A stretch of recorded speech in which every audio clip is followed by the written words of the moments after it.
Welcome to the next topic on relationship development. Relationships form a very crucial part in any workspace because when you're in a work environment, you're not just there to do your job, but you also end up interacting with other people, that is your colleagues or your bosses.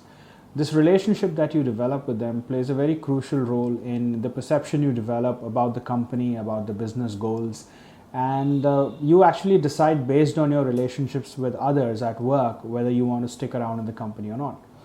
Now, in order to ensure that you have a smooth sailing relationship with your bosses and your co-workers, it is important that you also understand how you can maintain good, strong, evolving work relationships. So in this section, we're going to discuss the importance of workspace relationships and how we can develop them so that it helps in our career growth and success. Workspace relationships form the foundation of any organizational success, and it also adds to the effort an organization puts in. What I mean by that is the stronger the relationship you have with an organization, the more effort you will put in its success. Now, this also forms one of the cornerstones in order to ensure any business is successful. Because as we discussed earlier, in teamwork and in collaboration, you never really meet a company. You always meet a person representing a company. Now, this work relationship that you form, although it is with an individual, the perception that you carry in your head is that it is with this company. So say, for example, I am here representing this module to you, and I'm representing Athena eLearn. Now, obviously, the way I am teaching you is building a perception in your mind about how Athena eLearn is and what their values are and what they believe in. This is the same kind of perception you will carry along once you have your interaction with your team members or your bosses. And so it's very important that we understand workspace relationships and learn how to develop them. Businesses usually encourage workspace relationships because it creates a healthy and collaborative work environment. This obviously ensures that an individual is inspired every day to outperform his daily goals and targets, and also ensures that there is this zeal, this passion to show up to work every day. We as human beings, yes, we do value incentives and we do value the salary that we get at the end of every month. However, what is more important is the satisfying relationship that we have at work, where we get recognition and rewards for the kind of person we are and the effort we are putting in. And when we are recognized by our work, by our colleagues and by the people that we work with or work for, then it is a different kind of reward altogether. Workspace relationships also help in building careers. Like I said, people work with people, right? People don't work for companies. They build their perceptions based on the people they interact with. Now, based on the work relationship you have with your manager, with your boss, or with your leader, it kind of helps you decide your own career and your own future in whatever business you're in. So this plays a crucial role in shaping your own beliefs and helping you decide what goals you can have for yourself so that you can have a successful career. Workspace relationships end up becoming like this community. Because obviously, since we're human, we have this tendency to share our challenges with others. Now, whom you develop your work relationship with, you will not just talk about professional problems, but you might also talk about personal problems. Similarly, you might also talk about personal achievements, and you might celebrate professional achievements with them. So you might have noticed this, but people who usually are from the same team usually work together, and they also go out together and spend personal time together. Some of them end up being good friends. That is because the work relationship has developed so much. Developing positive work relationships. Let's now discuss what skills do we need to develop positive work relationships. Like I said, it's absolutely critical that we learn to maintain these relationships, even if it is not to the extent of becoming the best of friends. That is never the goal in a work environment, but humans are humans, so sometimes friendship happens, so that's okay. The goal is always to build a strong relationship that is based on the foundations of trust and understanding, so that you can work together towards achieving common business goals. Know your co-workers. In order to bond with another person from the team or to develop a relationship with anyone else, there needs to be a level of insight into who the other person is, what their beliefs are, what their likes and dislikes are. Now, that can only happen once you actually make an effort to know them. So one of the key things to remember in developing a strong workspace relationship is that you know who you're working with, understand their beliefs, understand their limitations, understand their strengths, celebrate with them in their successes. During their failures, make sure that you're there to back them up, and always try and make sure that the intent is genuine. It is important to remember that if the intent is not genuine, then the connection that you share with the other person also will not be genuine, and that will not really be a very strong workspace relationship. Every relationship involves compromise. This is true not just in the professional work environment, but also in our family space as well. No one is perfect. You are not perfect, I'm not perfect. But in order for a relationship to be successful, there needs to be some compromising, some adjustment here and there. We need to be open-minded to this fact, and we need to accept people for who they are. We don't get into a team or try to build a relation with someone to change them. We get into a relationship just to know them, and because you're working together to form a strong bond so that at least the professional work requirements are met. And so it is important to forge a relationship in such a way that it is, if there's not a very strong connect between the two of you, then that's fine. But at least a professional connect needs to be there.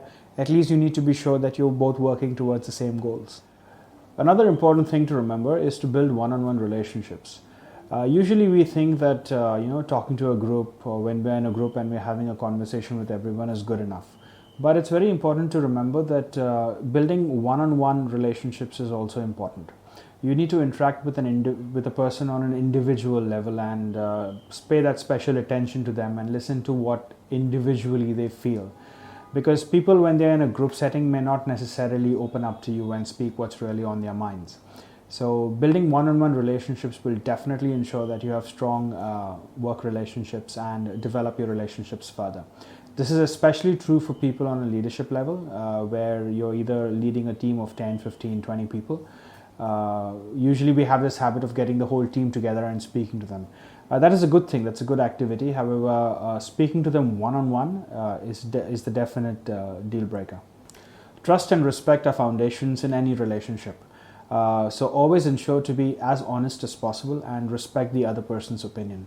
If we are not honest, then the other person loses faith in us, and it's difficult to then actually build that trust back. You might be honest all the while, but then just that one instance of some mistrust or something that makes the other person uncomfortable, and then the whole thing is gone for a toss. So always ensure that be trustworthy and do things that will encourage the other person to trust you. Most of the times it's about earning trust. People will not just blindly trust you, but in a relationship, the best thing is when you meet someone for the first time, usually they don't mistrust you. They're okay to give you the benefit of the doubt. So always keep that in mind, and respect is one of the other foundations, which of course goes without saying. People don't like being around people who disrespect them, so always be polite and encourage a conversation in such a way that there is mutual respect, there's a give and take of respect, and that will help you build strong relationships. Maintain professionalism at all times.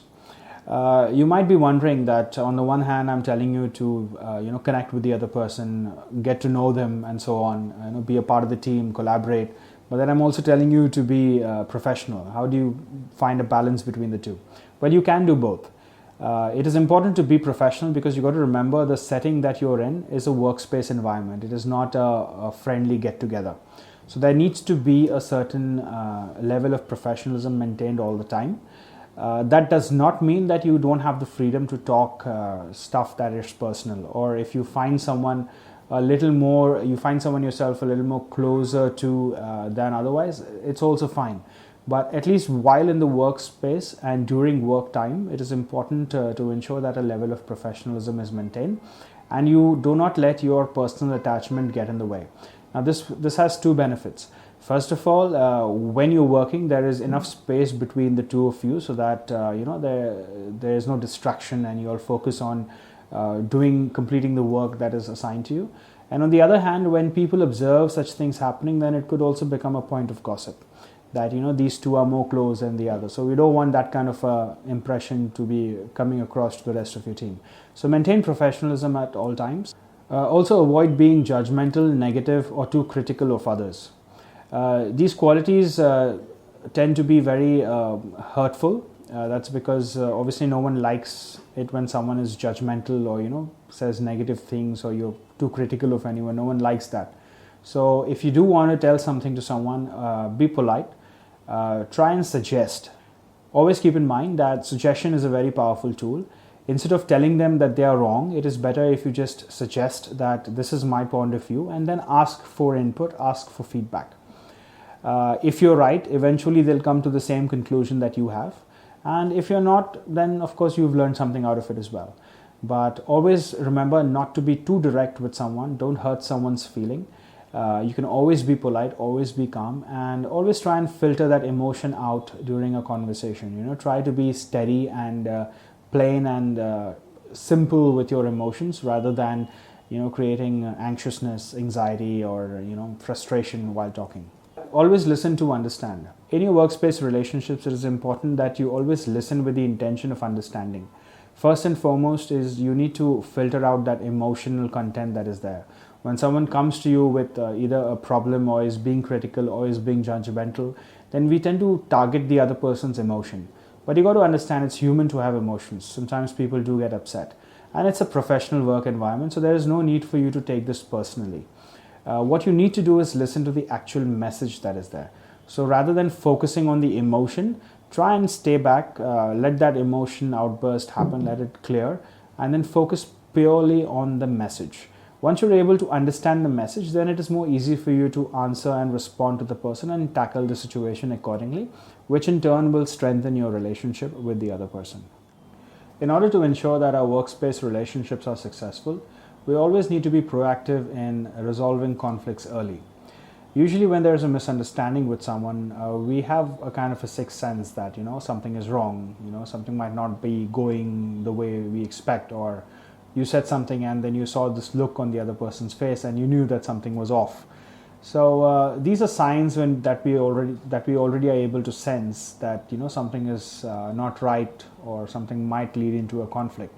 What I'd suggest is during such times, always be proactive and try and address these kind of issues by apologizing or clearing the air or any misunderstanding that might have arisen.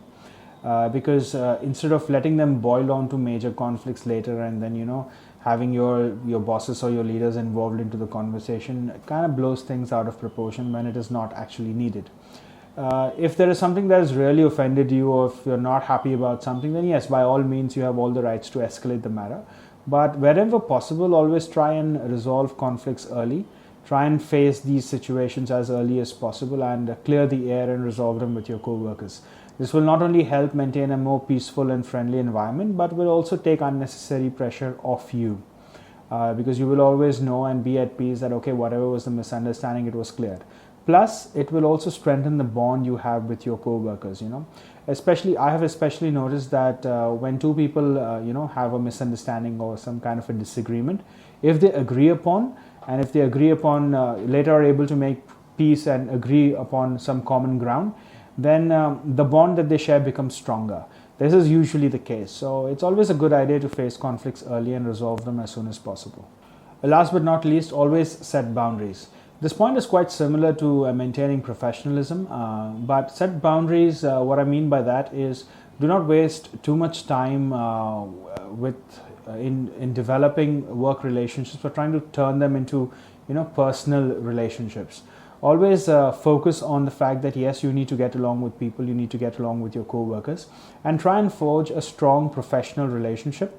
But remember to set boundaries, because otherwise what happens is, if the line between professionalism and personal becomes too blurred, then there is no difference between what the business goals are and what you as an individual would like to get out of a particular relationship. So always keep in mind that in a workspace, in a work environment, at least your goal is to ensure that the business is successful, and you're forming relationships with your co-workers or with your bosses so that your business is successful.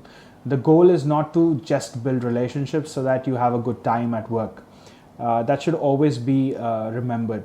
And once you're able to form these successful professional work relationships, then you can draw the boundary there. It is not necessary to take it all the way forward and complicate things. That being said, it is not so easy to also stop forming such relationships. Even if they do form, make sure that work is work and friendship is friendship. So don't let the line get blurred, at least when you are at work. Avoid taking breaks together, and avoid spending too much time during working hours talking about things not relevant to work. It's human. We will of course interact and talk about personal stuff, which is fine. But always remember the boundary. Always remember that there's a limit to how far you can push such things. And at the end of the day, it will not only harm you, but harm your co-workers as well. Hey guys, welcome back. So I have Satish Mehta with me, who is the CEO and founder of Athena eLearn. As always, we're going to sit and chat with him a little to gain some expert insight on how to be better at teamwork, collaboration, and relationship development. So thank you very much for the time. All right, so first question. How do you differentiate between the I and the we attitude while working for a team? What are your thoughts on that? So at the risk of abusing the English language, I would easily say that convert the I and the we into an us. Okay. Especially in our industry, the financial services sector, if you don't work collaboratively, if you don't work together, it ain't happening. So for example, somebody is sourcing a loan, somebody is doing the appraisal, somebody is processing it, somebody is disbursing it, and somebody is recovering it.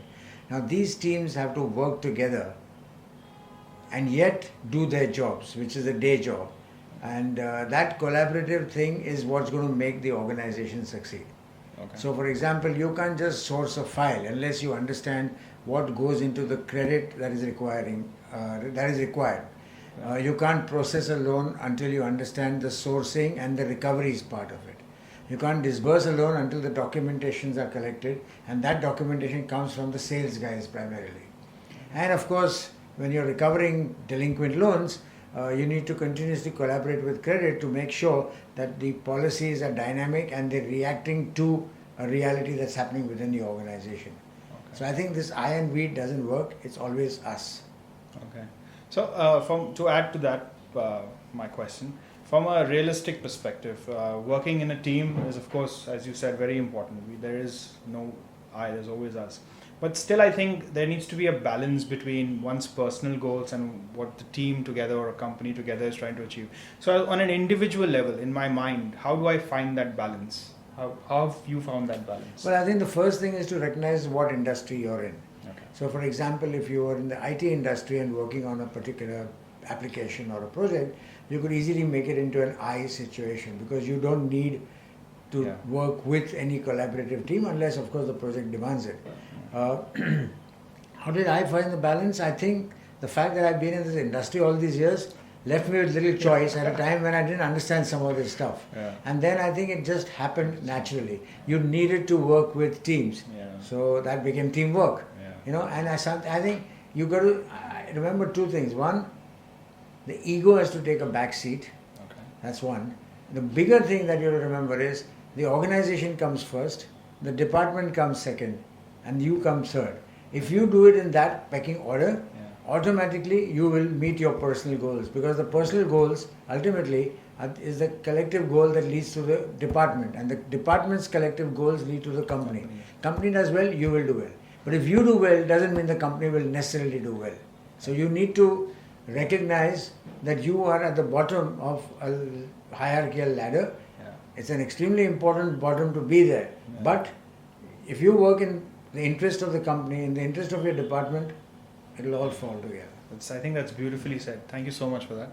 So, talking of teamwork, there is this other belief that most have that especially when it's time for promotion, people say that first you promote me, then I will lead the team. That's usually the attitude. They expect to be rewarded first, and then we'll do whatever is required. So, from a teamwork perspective, I always believe that it's about leading without a title, and I'm sure you have too.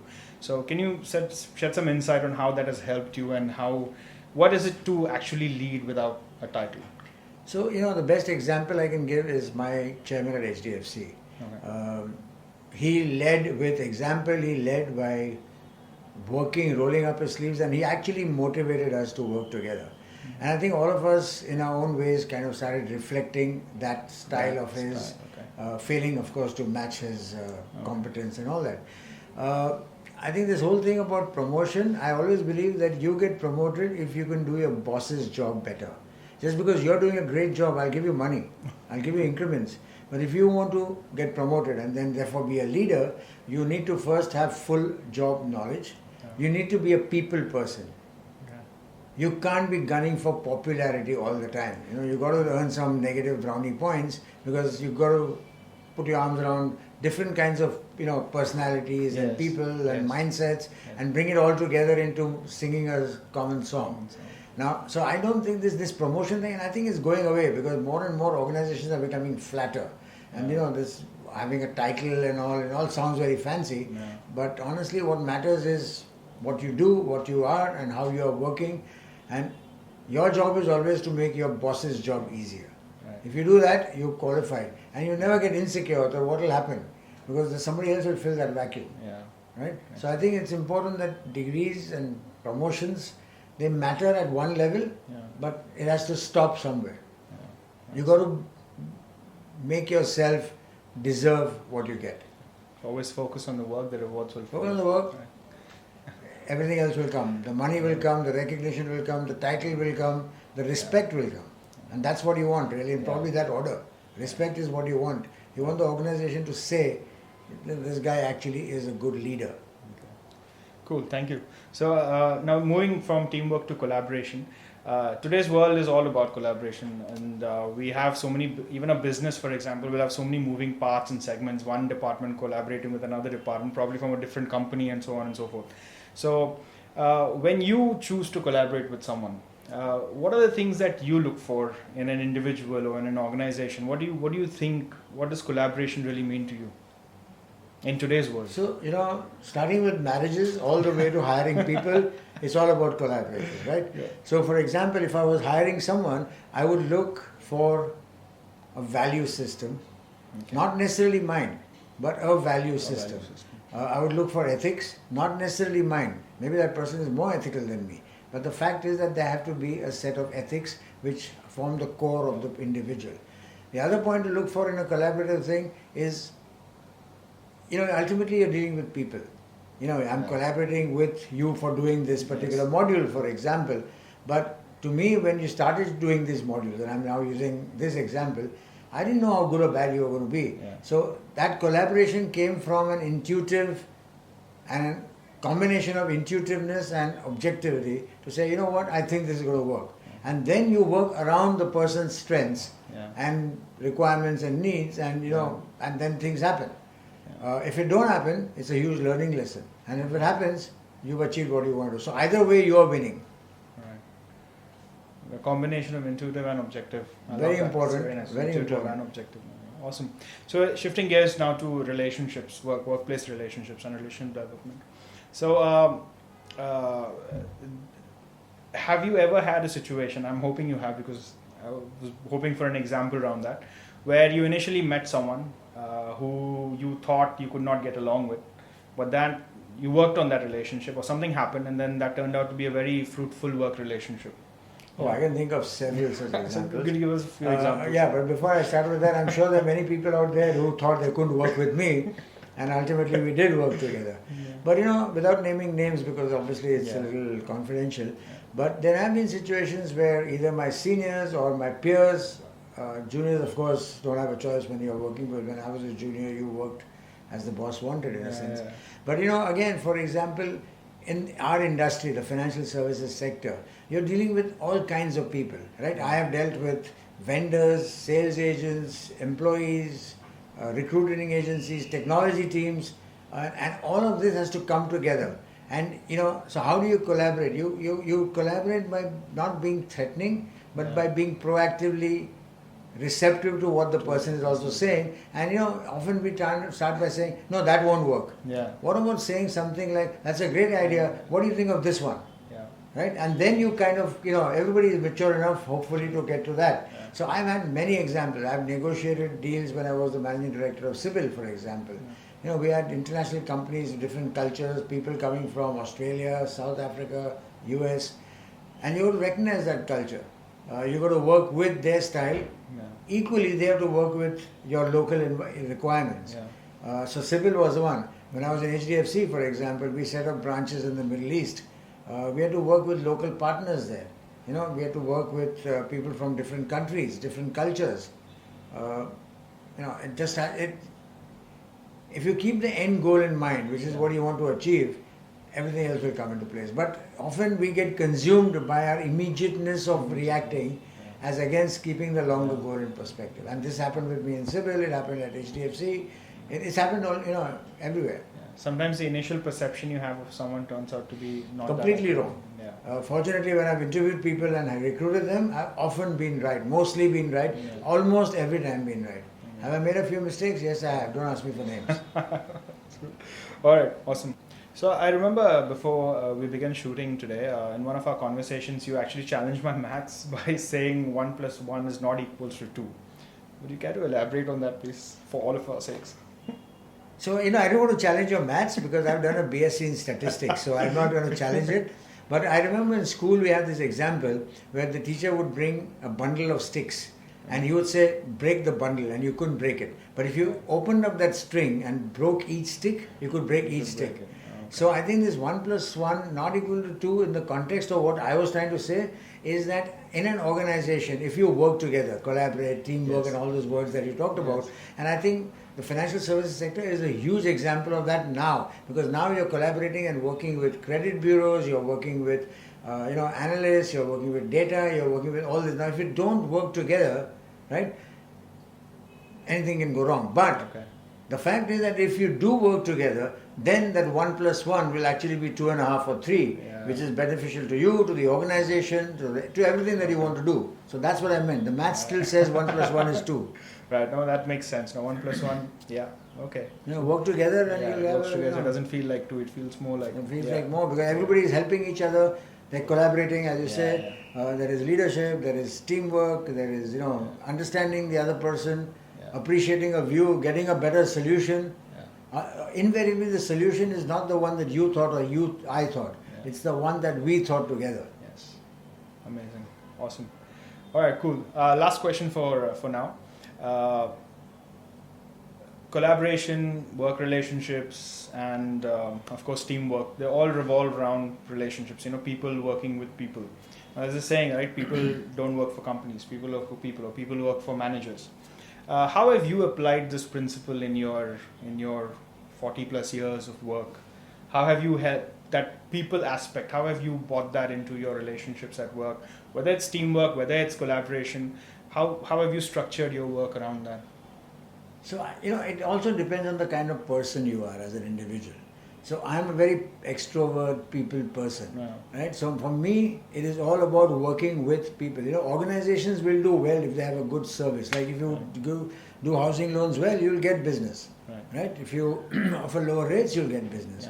But really what matters is the success of an organization, and the pandemic is the best example of that.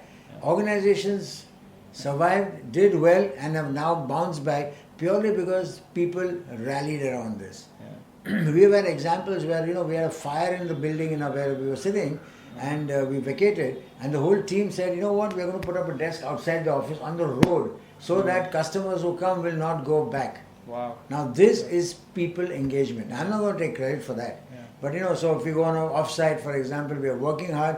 We used to play cricket. We used to sing antaksharis, do all kinds of things. And that bonding, that thing about people, because ultimately, what is an organization? It's the collective will and strength and culture of its people, right? There will be the odd guy who will swim against the tide, but you got to help him turn around, or he has to leave, because anyway, if the organization is moving in one direction and he's moving the other, very soon he's going to be far away. So I think people, honestly, this whole world revolves around your relationships with people. Everything else will happen. People think that it's a mechanical, objective, do a job and go home. It's not, because you're spending more time with your team, waking hours, than you are with your family sometimes, on weekdays especially, right? I mean, today, for example, if you were working here, my team here, for example, we're together from 10 to 6 or 6:30 sometimes, or 7 also. That's a solid 8-9 hours. 3 hours at home, you go to sleep. 3 hours before that, you've just woken up. So that's 6 hours. So, forget the weekend, but you've spent a lot of time together, and you have, you can't say, I don't care about the other person, or I don't. Sometimes the organization has to take a decision which is outside what the person wants. Yeah. But as long as you're empathetic, overall, you're good. Awesome. I think that all this information you've given us sheds a lot of light and gives us more clarity on what teamwork and work relationships and collaboration is all about. Once again, thank you so much for your time My pleasure. today. Nice to have you as always. My pleasure as always. All right. Thank you. Okay. Thank you.